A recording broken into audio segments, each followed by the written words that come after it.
Hello, everyone. This is Lance, and I'm joined on the sofa with my wife, Bonnie. Hi. And as promised, I'm going to give you a report on my first week back in Athens. All right, let's see here. Supposed to start at 11:30 p.m. Supposed to be there at 11:30 p.m. All right, so I'm all excited, getting ready to go. I head up the road. The place is not 15 minutes from here. Go up there, and it's locked up tight. Not a car in the parking lot. There are two different gates. One leads to the employee parking lot, and the other side of the building is a gate leading to basically the truck driver's entrance. It's called the transportation gate. Anyway, which leads to the loading docks and all that side. Both of them chained shut, padlocked shut. They're gutting the lobby where the post office boxes are, where the window services are, doing some remodeling, and the doors leading to the lobby are chained shut. I didn't know what to do. I was in a panic. So I came home, and I started calling everybody I could think of. All my old coworkers up in Atlanta. Finally, somebody called one of the big supervisors at home, woke him up, and found out the place was supposed to be open at 1. Well, it was damn near 1 by this time already. So I drove back up there. They're open. Go inside, find out, well, there was some kind of screw up, didn't know you were supposed to be here that early. We'll try to get that fixed, blah, blah, blah, blah. This was the solution, and maybe I'm spilling the beans here, but the solution to the problem was to give me a key to the building, a key that opened up all the padlocks, opened up the doors. I've just been there one day. You don't know me from Adam. You don't know if I'm a thief. And so they gave me a key. So that's what I've been doing all week, is going up there, unlocking the gates, going in to the building, getting everything ready before an hour and a half before anybody else shows up.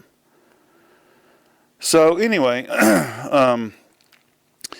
the actual physical work is not really any more demanding than anything I've done before, but it is constant. There's no gaps in the work. There's no lulls. It's pretty much constant. Bonnie's making a walking symbol with her fingers to indicate something. Well, it's better than you having to walk all over that giant building and find equipment all night. Yeah, that's true.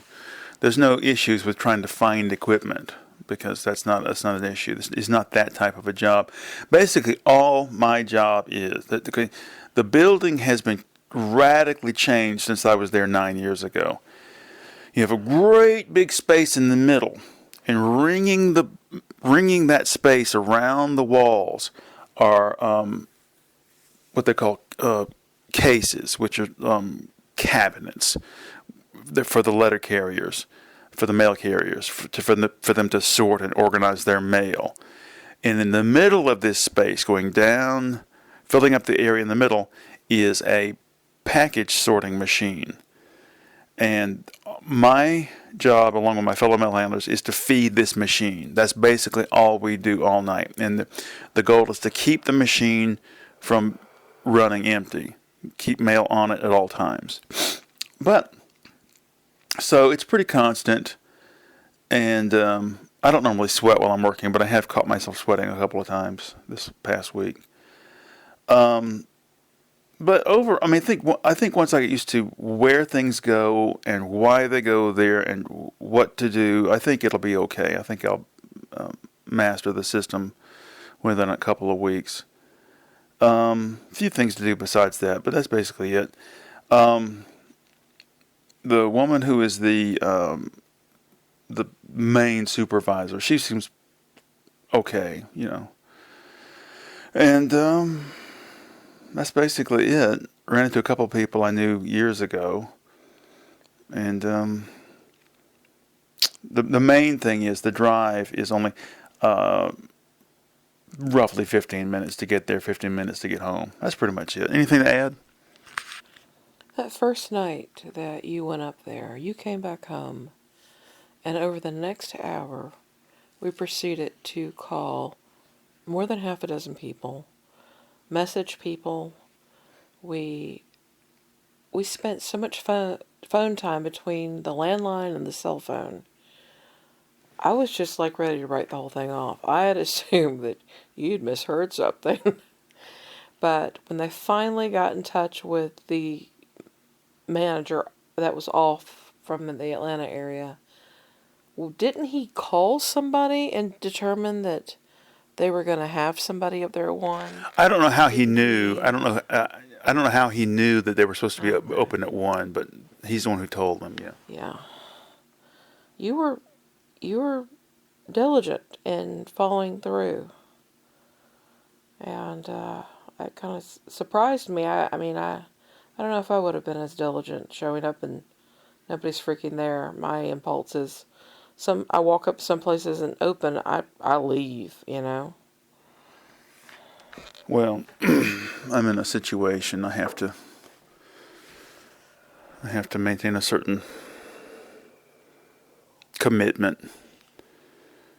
But anyway, it turned out okay, and So what's different about this place? Obviously, the place is 1/6 of the size of the other place, and you're not having to walk several football fields trying to scrounge up equipment and repair it and, you know, move stuff around, just trying to get equipment so you can get the rest of the job done.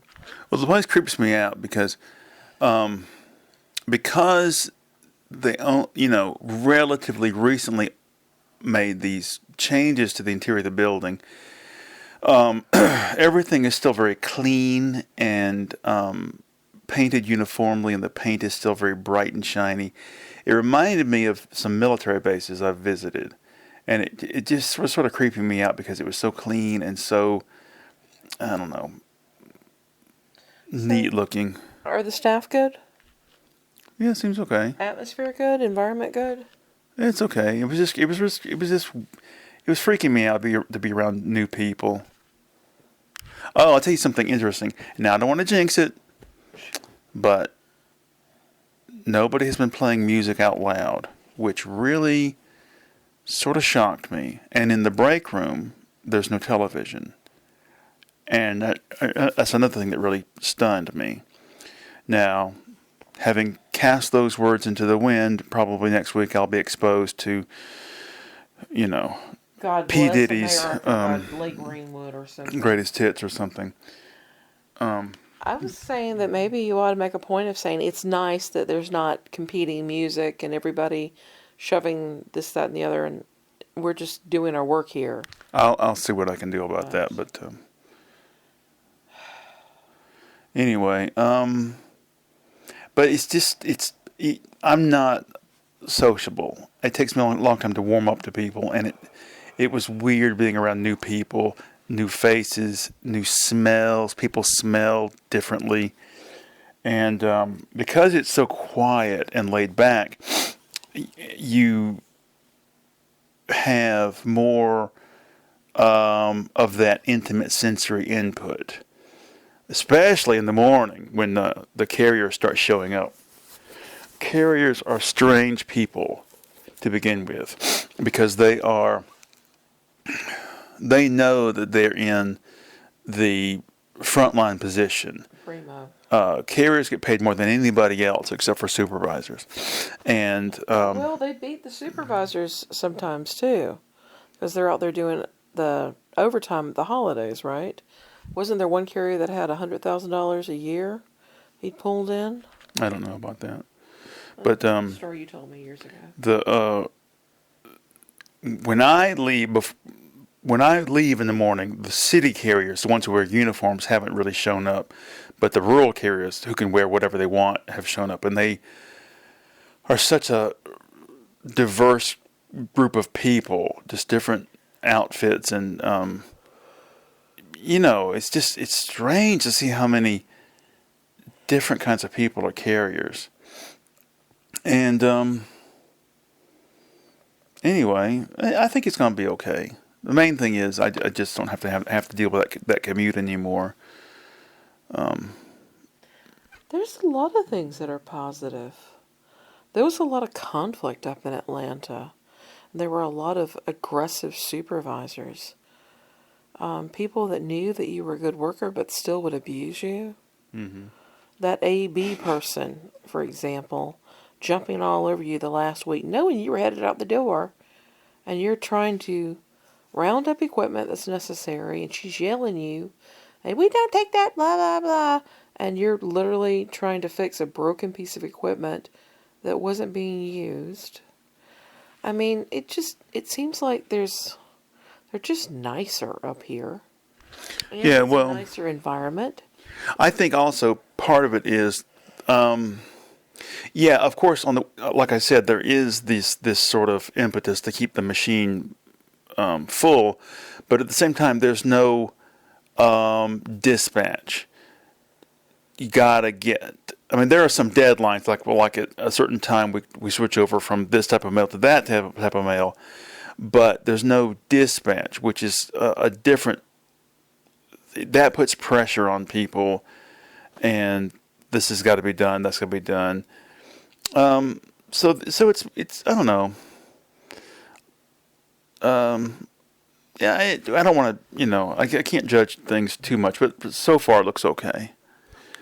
Anything else happening this week? Nothing I can think of. Okay, well, I have a cramp in my. I don't know how it happened, but I have a cramp in my right shoulder blade that's going up into my neck. It's hard to move my neck and my shoulder. I wish I had some way to stretch it out. I wish I could turn my head to the left like this and pull it.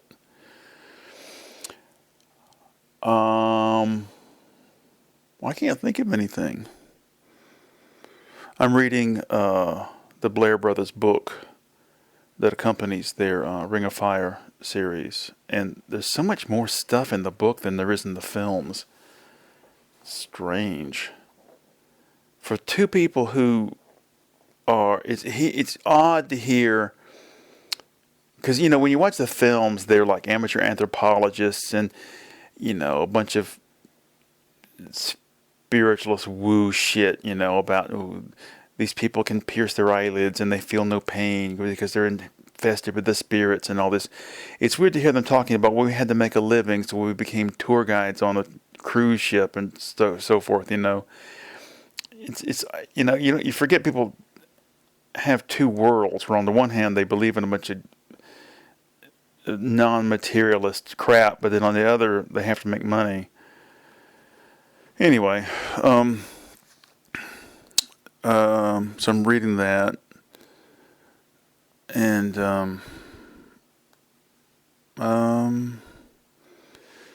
this weekend has been kind of irritating because it's a change weekend. It's a weekend where I'm having to get used to.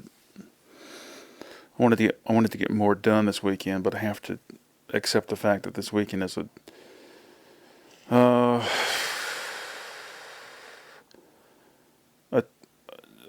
change. It's associated with this change in the new work environment. So I just have to go, well, it's okay. If you don't get anything done, it's all right. Anything else? Well, you just need to keep reminding yourself you now effectively have 2 extra hours a day. That's true. Of free time.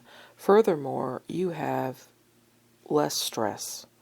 The commute going into Atlanta every night was a freaking nightmare. And here, you're on back rural roads. I mean, outside of Athena and Olympic, there's just no traffic. So, Yeah. this is a better thing altogether. Yeah. I used to have to bring approximately 8 to 9 CDs a night to occupy my time. Yes, CDs, folks. I'm an old man. Now I'm bringing one CD or two maybe. Plus, Yeah. and then there's the radio because listen to NPR. Yeah.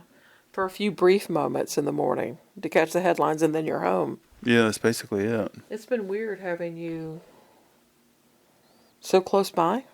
Mm-hmm. It's been a relief for me knowing that You're not on the perimeter doing 65 and totaling the car again. Or having to deal with some dumb bubbas in their small penis trucks competing and trying to push you out of the way for whatever reason. Yeah. That was particularly bad when you were in the Prius. Now you got the Subaru, it's different. Yeah. I ran some errands today and saw my sister walking down the road. She said she just finished walking 4 miles. She was heading home and I was heading out. And I said, "You want to come? You want to come with me?" She goes, "No, I got to go back and take care of her," meaning our mother. Oh, I have to take care of her again in April. Your sister's heading back out to Montana. Okay. I stopped by. Jesus, that's right around the corner. Yeah, tomorrow's the last day of March. I stopped by the Athens Library today, hoping I could get some free paperbacks. Because sometimes, when I used to go in there, I'd see lots of French language books, but now they've organized the paperbacks into thrillers, general fiction, and romance. So I guess anything that doesn't fit into those categories, they just ditch it. So. Well, once May rolls around, the students will leave the dorms, and they'll be inundated with donations. So maybe we can find some more variety then.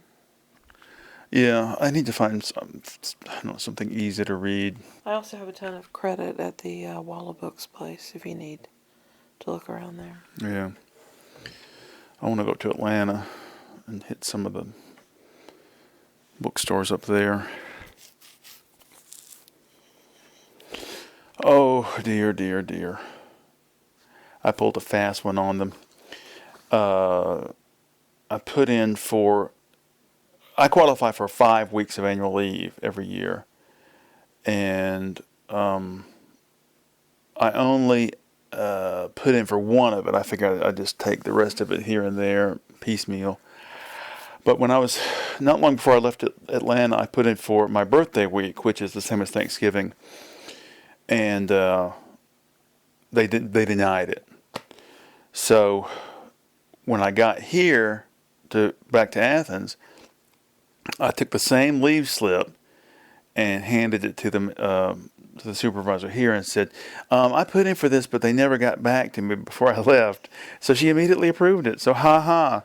She put it on the schedule and everything. Yeah, I saw her take the book out and write my name in. Oh, thank God. Okay. So, and plus she signed the slip and marked the approved box on it. Good.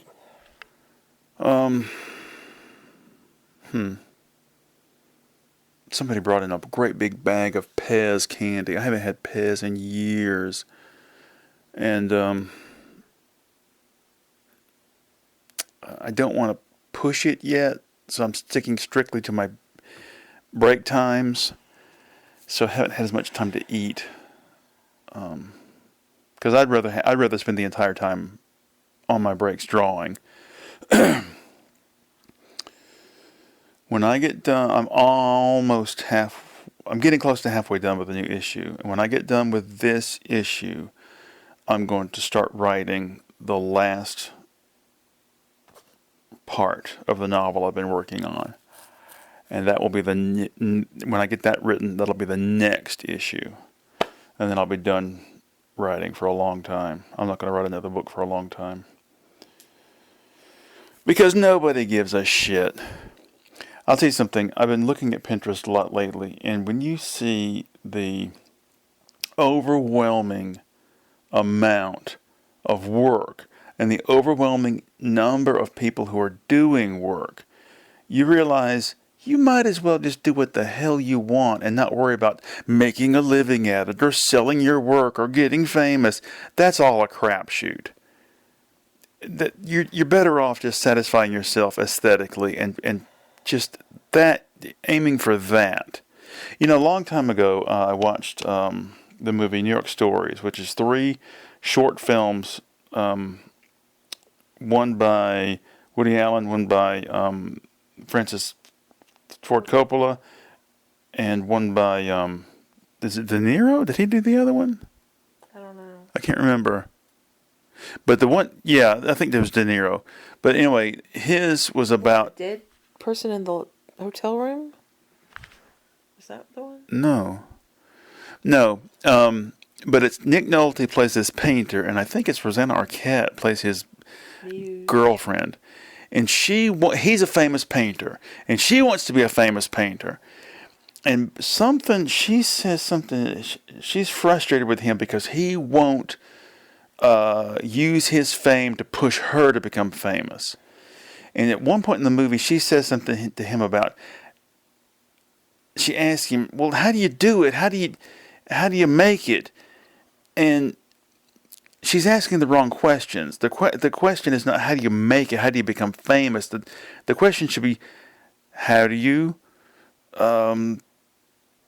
become a painter that really fulfill. He says something to her like, if you're doing it because you want to become famous and rich, then you're doing it for the wrong reasons. You should paint because you want to paint, because you love to paint, because you have to paint. And that's true. So, Bonnie, I've been looking back at some work I did, 9 years ago, 7, 8 years ago. And it's just stunning the amount of work that I've done. And I'm really pleased with myself for starting so long ago when, I made the decision. And I thought I had waited too late back then. But it turns out, no, I didn't wait too late. I did the right thing. And anyway. And that's why I'm not too worried about this weekend. I just, trying to get used to the new mental attitude towards this new schedule and new job. I did what I could last night. Got some painting done, got some drawing done. Started working on a new song. I'm just not going to worry about it, So, anyway, what's up? Nothing. Let's see how much time we've spent here. We did it. We've reached our time limit. Okay, goodbye. All right, Bonnie said goodbye first. Okay. All right. Anything else to add quick before we go? Nope. All right, folks. We'll see you later. Bye-bye.